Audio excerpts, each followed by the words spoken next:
중부와 동부 지역에 몰아닥친 한파로 인한 피해가 늘어나고 있습니다. 연방의회가 오늘 상하원 합동회의를 열고 도널드 트럼프 대통령 당선인의 대선 승리를 공식 인증했습니다. 해외 언론들이 한국 내 현직 대통령 체포 시도와 이 과정에서 불거진 혼선을 연일 보도하며 드라마 현실판이라 빗대고 있습니다.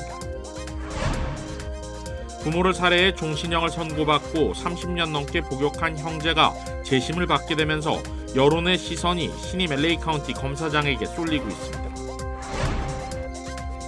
지난 2023년 오렌지 카운티 플러튼시에 문을 연 K 성남 비즈니스 센터가 한미 무역 교류 확대에 나서고 있습니다. 시청자 여러분 안녕하십니까? KBS 아메리카 뉴스입니다. 미 중부를 중심으로 동부 지역까지 한파가 몰아치면서 피해가 늘어나고 있습니다. 미 중부와 동부 지역에 이르기까지 지난 10년 사이에 가장 많은 눈이 내렸습니다. 캔자스주 일부 지역에 9.8인치의 눈이 내렸고 켄터키주 루이빌은 1910년 이후 가장 많은 7.6인치의 적설량을 기록했습니다. 또 렉싱턴에서는 5인치의 눈이 기록됐습니다. 눈보라까지 이어져 동부 지역 오하이오주부터 워싱턴 DC까지 6에서 11인치의 많은 눈이 내렸습니다. 폭설로 교통사고 등 각종 피해도 속출했습니다. 버지니아주에서 135건의 차량 충돌 사고가 발생했고 인디애나, 캔자스, 켄터키주 등에서 수백 건의 차량 사고가 신고됐습니다. 경찰은 사망자는 보고되지 않았지만 부상자가 잇따르고 있다고 밝혔습니다. 와이오밍주에서는 스키를 타던 주민 한 명이 산사태에 휩쓸려 사망했습니다. 또 폭설에 교통망이 마비되면서 미주리주에서는 600여 명의 운전자가 고속도로에서 발이 묶였고 폭설 지역의 철도 20여 편이 취소됐습니다. 항공편은 약 2,200편이 결항하고 2만 5천여 편이 지연됐습니다. 이처럼 피해가 속출하면서 캔자스, 켄터키, 아칸소, 메릴랜드, 일리노이, 웨스트 버지니아, 버지니아주 등은 비상사태를 선포하고 주민들에게 외출 자제를 권고했습니다. 폭설에 이어 북극 제트기류의 남하로 한파까지 겹칠 것으로 예상돼 피해는 앞으로도 크게 늘어날 전망입니다. 이미 시카고는 화씨 19에서 14도, 미네소타주의 캐나다 국경 지역에서는 화씨 12도까지 떨어졌습니다. 국립기상청은 오늘 동부에 3분의 2에 가까운 지역 온도가 평년보다 최소 25도가량 떨어질 수 있다고 내다봤습니다. 일부 지역에는 화씨 0도 이하의 한파가 몰아닥칠 가능성이 전망됐습니다. 여기에 정전 등 피해가 발생할 수 있어 한파 속 단전 사태가 빚어질 수도 있다고 국립기상청은 우려했습니다. 연방의회가 오늘 상하원 합동회의를 열고 도널드 트럼프 대통령 당선인의 대선 승리를 공식 인증했습니다. 카멀라 해리스 부통령은 오늘 상원의장 자격으로 회의를 주재하고 트럼프 대통령 당선인이 제47대 대통령으로 선출됐다고 발표했습니다. 약 36분간 진행된 이날 회의에는 아직 현직 상원의원 신분인 제이디 벤스 부통령 당선인도 참석했습니다. 트럼프 대통령 당선인은 오는 20일 공식 취임합니다. 트럼프 당선인은 상하원 합동회의 전 SNS에 올린 글에서 의회는 오늘 우리의 위대한 승리를 인증한다면서 역사에 있어서 큰 순간이라고 말했습니다. 의회에서 대선 결과 인증을 위한 상하원 합동회의가 열린 것은 2021년 16 의사당 폭동 사태 이후 처음입니다. 지지도 하락에 트리도 캐나다 총리가 사임하겠다는 뜻을 밝혔습니다. 보도에 김경수 기자입니다. 2019년 말 영국에서 열린 나토 정상회의 환영식. 트리도 캐나다 총리가 트럼프 당시 미국 대통령을 험담하는 장면이 카메라에 잡혔습니다.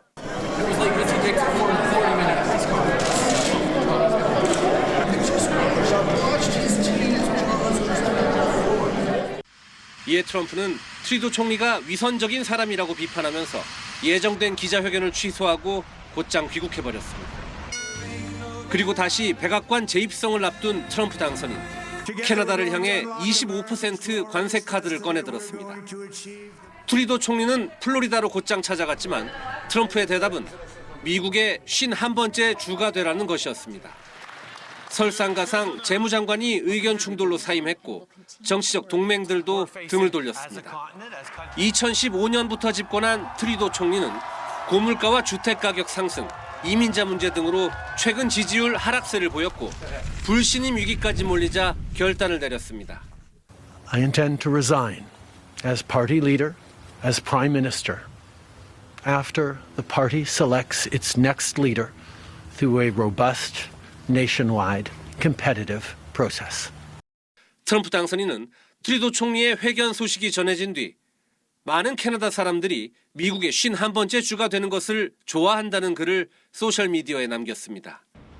트럼프 당선인은 또 캐나다가 미국과 합병한다면 관세는 사라질 것이라며 사임 의사를 밝힌 총리에게 뒤끝을 남겼습니다.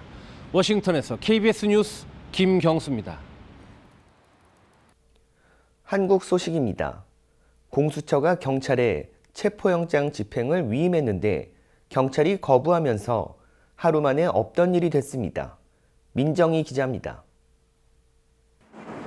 어제 오전 7시쯤 국가수사본부 특별수사단은 공수처로부터 공문 하나를 받았습니다.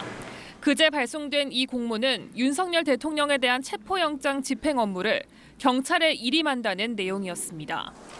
영장을 발부받고 한 차례 집행 시도도 했는데 갑자기 경찰에 이 업무를 넘기려 한 겁니다. 내세운 명분은 전문성과 현장 지휘 통일성. 공수처 관계자는 이에 대해 집행 경험에 있어선 우리나라 경찰이 최고라고 브리핑을 통해 추켜 세우기까지 했습니다. 하지만 여전히 윤 대통령에 대한 수사권은 공수처에 있다고 밝혔습니다. 결국 수사는 자신들이 하고 체포는 경찰이 하라는 상황. 경찰은 어제 오후 긴급 브리핑까지 갖고 거부 의사를 밝혔습니다. 내부적인 법률 검토를 거쳐 공수처의 집행 지휘 공문은 법률적 논란이 있는 것으로 판단했습니다. 2020년 검경 수사권 조정을 통해 검사의 경찰에 대한 수사 지휘, 감독권이 삭제됐고 이 이후 검찰이 발부받은 영장을 경찰이 대신 집행한 사례가 없다는 게 이유였습니다. 결국 공수처는 논란의 소지가 없어야 한다는 데 의견이 같다고 밝히며 혼선은 하루 만에 일단락됐습니다. 수사권은 포기하지 않은 채 위헌 부담이 큰 체포영장 집행 업무만 떠넘기려 한 것 아니냐는 비판이 나오는 가운데 공수처와 경찰 간의 공조 수사에 대한 우려도 커지고 있습니다. KBS 뉴스 민정입니다. 현직 대통령 체포 시도와 이 과정에서 불거진 혼선을 해외 언론들도 연일 보도하고 있습니다. 드라마 현실판이라 빗대기도 했습니다. 양민효 기자입니다. 한국의 탄핵 가결된 대통령을 체포하는 게 왜 그렇게 어려운가? 공수처의 체포 시도부터 서울특파원을 연결해 보도한 영국 BBC는 정치적 양극화에서 원인을 찾았습니다. 충격과 분노라는 대다수 한국 여론에도 불구하고 관저 앞엔 음모론을 믿는 시위대가 몰려들고 있다고 분석했습니다. They chant the same unfounded conspiracy theories Mr. Yoon himself has alluded to. I'm ready to lie down and be killed by the communist elements. 미국 언론들은 시위 현장에 등장한 예상치 못한 상징물들에 주목했습니다. 한국의 시위대는 왜 성조기를 들었는가? 트럼프 옹호 구호가 한국의 시위 슬로건이 된 이유를 머릿말로 뽑으면서 트럼프 미 대통령 당선인에게 미국을 더 위대하게, 즉 마가가 있다면 윤 대통령에겐 태극기 부대가 있다고 전했습니다. 특히 스탑 더 스틸, 즉 도둑질을 멈춰라라고 했던 트럼프의 2020년 부정선거 주장은 윤 대통령 지지자들이 믿는 선거 음모론과 유사하고 이를 극우 유튜버들이 부추기고 있다고 분석했습니다. 프랑스 등 일부 외신은 최근 출시된 오징어 게임 감독의 인터뷰를 인용하며 드라마보다 더한 한국의 현실이 영감을 줬다고 전했습니다. 중국의 한 매체는 한국 드라마가 멋있더라니 한국 현실이 더 멋있더라라고 비꼬는 기사를 내기도 했습니다. KBS 뉴스 양민효입니다. 오늘 LA 인근 템플시티 주택가에 경비행기가 추락하는 사고가 발생했습니다. 경비행기 한 대가 주택 지붕과 벽 사이에 끼어 있습니다. LA 카운티 소방국은 오늘 오전 8시쯤 엘몬테 공항에서 1마일가량 떨어진 템플시티에 경비행기 한 대가 추락했다고 밝혔습니다. 추락한 경비행기는 나무와 덤불을 스쳐 주택 뒷마당에 있는 벽돌담을 들이받은 것으로 확인됐습니다. 경비행기 안에 있던 탑승자 2명은 다행히 무사히 탈출해 병원 치료를 받았다고 소방국은 전했습니다. 연방항공청과 경찰은 사고 원인을 조사 중입니다. 플로리다주 버스 안에서 총격 사건이 발생해 여성 1명이 부상당하는 일이 벌어졌습니다. 플로리다주 치안당국은 오늘 오전 7시 10분쯤 링스버스에서 총격이 발생했다고 밝혔습니다. 누군가 911에 신고해 버스 안에서 총격이 발생했다고 알렸습니다. 신고자는 실수로 총이 발사됐다며 경찰에 도움을 요청한 것으로 확인됐습니다. 경찰은 총상을 입은 50대 여성이 발생해 병원으로 이송돼 치료 중이라고 알렸습니다. 경찰은 총을 누가 어떻게 발사했는지 조사 중으로 누군가가 여성에게 총격을 가할 의도가 전혀 없이 사고로 방화쇠가 당겨져 부상자가 발생한 것으로 파악하고 있습니다. 부모를 살해해 종신형을 선고받고 30년 넘게 복역한 형제가 재심을 받게 되면서 여론의 시선이 신임 LA 카운티 검사장에 쏠리고 있습니다. 범죄자 관용 정책 위주였던 전임 검사장을 꺾고 당선된 만큼 어떤 결정을 내릴지에 관심이 모아집니다. 윤범수 기자가 보도합니다. 지난해 9월 글로벌 시청 순위 1위를 기록하며 큰 화제를 모았던 드라마. 1989년 베버리힐스에서 부모를 잔혹하게 살해해 유죄 판결을 받은 형제의 삶을 따라가는 실화 바탕 내용입니다. 사실과 다른 부분이 많다는 비판도 있었지만 결과적으로 아버지의 지속적인 성적 학대가 있었다는 내용이 다뤄지면서 형제에 대한 동정 여론이 커졌고 이후 10월 당시 조지 게스콘 LA 검사장이 이미 가석방 없는 종신형을 받고 복역 중이던 형제에 대한 재심과 사면을 추진했습니다. 그리고 한 달 뒤인 11월 선거에서 게스콘 검사장이 물러났습니다. 떼강도, 소매범죄 등이 갈수록 늘어나는 가운데서도 관용적인 정책을 고수했던 검사장을 향한 유권자들의 심판이었습니다. 줄곧 $950 이하 경절도범이라 해도 무관용 법치주의를 적용하겠다고 강조해온 신인 검사장에게도 존속 살해를 저지른 형제의 석방 여부는 민감한 사안일 수밖에 없습니다. In the Menendez case in particular, what that has involved is reviewing thousands of pages of confidential prison records to analyze the rehabilitation aspect of resentencing. It has involved reviewing thousands of pages of trial transcripts. 호크먼 검사장은 지난 금요일 메넨데즈 형제 측 가족들과의 면담도 진행했습니다. 피해자 유족이자 가해자 가족들이기도 한 이들은 현재 두 형제의 석방을 강력히 요청한 것으로 알려졌습니다. 법원은 지난해 12월이었던 재심 날짜를 이달 30일과 31일로 연기했습니다. 개빈 뉴섬 캘리포니아 주지사도 새로 당선된 검사장의 의견을 존중하기 위해 전임 검사장의 사면 요청을 원점화시켰습니다. 만약 호크먼 검사장이 이들의 석방이나 사면을 요청할 경우 전임 검사장과 같은 결정을 내리게 되는 것이고 반대로 불허할 경우 형제에게 유리하게 조성된 여론에 반하는 결과가 될 수 있습니다. 취임 초기부터 미국 내 가장 큰 사법 관할 지역 수장의 고민이 깊어지고 있습니다.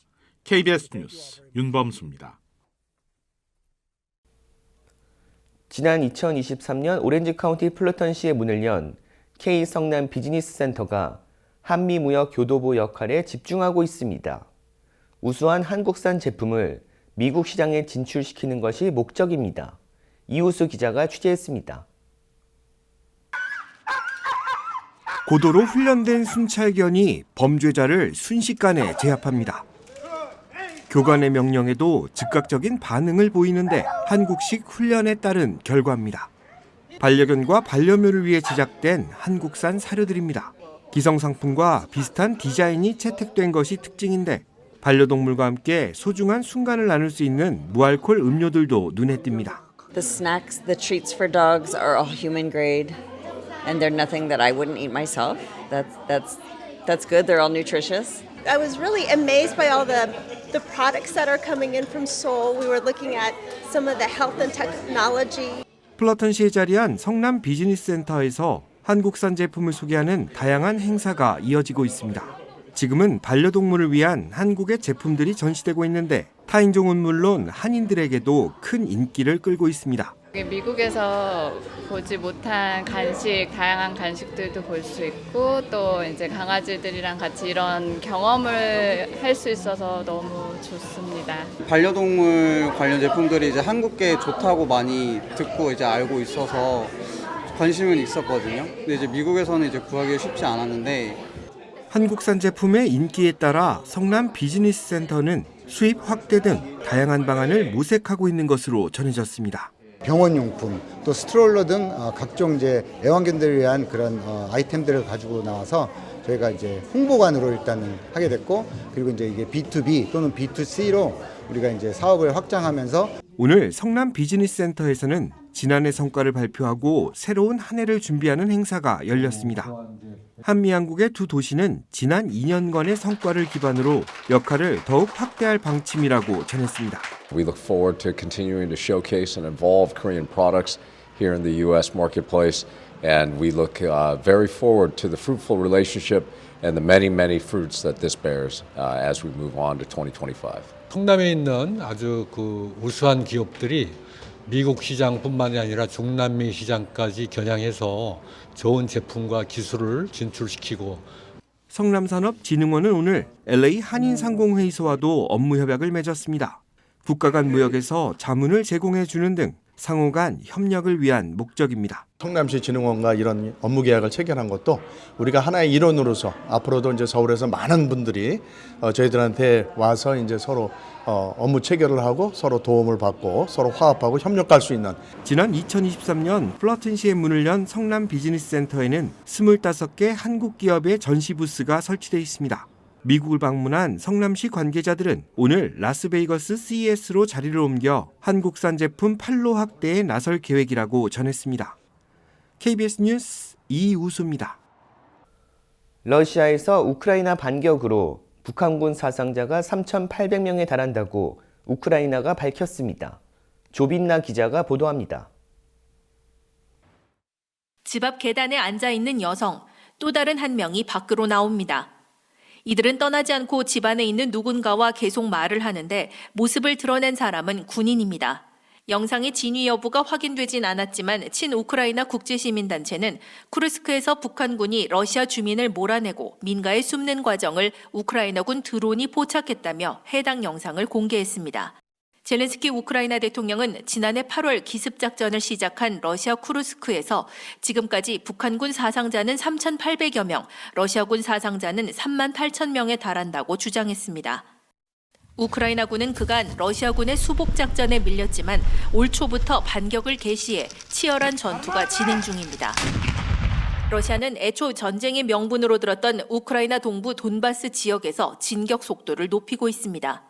러시아 국방부는 도네츠크 남서부 최대 정착지인 쿠라호베를 장악했다고 현지 시각 6일 발표했습니다. 우크라이나군의 중요 병참 기지로 러시아군은 최근 몇 달간 이 지역을 포위하며 장악에 공을 들여왔습니다. 러시아와 우크라이나는 조기 종전을 공언한 트럼프 미국 대통령 당선인의 취임을 앞두고 더 많은 영토를 확보하려는 움직임을 보이고 있습니다. 한편 젤렌스키 우크라이나 대통령은 미국의 한 팟캐스트와의 인터뷰에서 우선 미국과의 합의에 도달해야 한다면서 트럼프가 우크라이나에 강력한 안보 보장을 제안한다면 러시아와 대화할 수 있다고 밝혔습니다. 베를린에서 KBS 뉴스 조빈나입니다. 최근 감기, 독감이 기승을 부리면서 약을 먹는 사람들이 늘고 있는데요. 코스트코 브랜드의 감기 독감약이 리콜 조치됐습니다. 리콜 조치된 대상은 커클랜드 시그니처 서비스 콜드앤플루 플러스 컨제스천으로 중서부와 남동부의 특정 매장에서 판매돼 고객들은 지난해 10월 30일과 11월 30일 사이에 해당 제품을 구입한 것으로 파악됐습니다. 이 감기 독감약은 잠재적 이물질 오염 가능성으로 리콜 조치됐습니다. 소비자들은 해당 제품을 사용하지 말고 코스트코로 가서 전액 환불받으면 됩니다. 뉴욕시 교통 혼잡세가 시행에 돌입했습니다. 운전자들은 $9의 통행료를 지불해야 해서 반발이 거세다고 합니다. KBTV 기련민 기자입니다. 어제부터 뉴욕시 맨해튼 60번가 남단으로 향하는 운전자를 대상으로 교통 혼잡세가 처음으로 부과되었습니다. 이제 운전자는 맨해튼 도심에 진입하기 위해 승용차 기준 $9, 소형 트럭 14.40달러, 대형 트럭 21.60달러를 지불해야 하며 피크 시간대가 아닌 야간에는 2.25달러로 요금이 낮아집니다. 교통 혼잡세는 뉴욕시로의 차량 진입을 꺼리게 하며 소상공인들은 지역 경제에 미치는 영향을 우려하고 있습니다. 일부 운전자들은 돈을 갈취하는 행위라고 비판하는 반면 우버 및 택시 드라이버들은 교통량 감소와 환경 보호에 긍정적인 효과를 기대하고 있습니다. 뉴욕주 정부는 이번 징수로 약 150억 달러의 수익을 예상하며 이 수익은 지하철 확장, 교통 신호 시스템 개선, 전기버스 도입 등 대중교통 인프라에 투자될 예정입니다. 또한 교통 혼잡세로 인해 차량 10% 감소와 더 많은 시민들이 대중교통을 이용하게 될 것으로 보고 있습니다. MTA는 교통체증으로 시민들이 연평균 101시간을 낭비하고 있으며 이를 경제적으로 환산하면 약 91억 달러의 피해를 보고 있다고 추산하고 있습니다. KBTV 뉴스 길려민입니다.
KBS 아메리카 뉴스 마칩니다.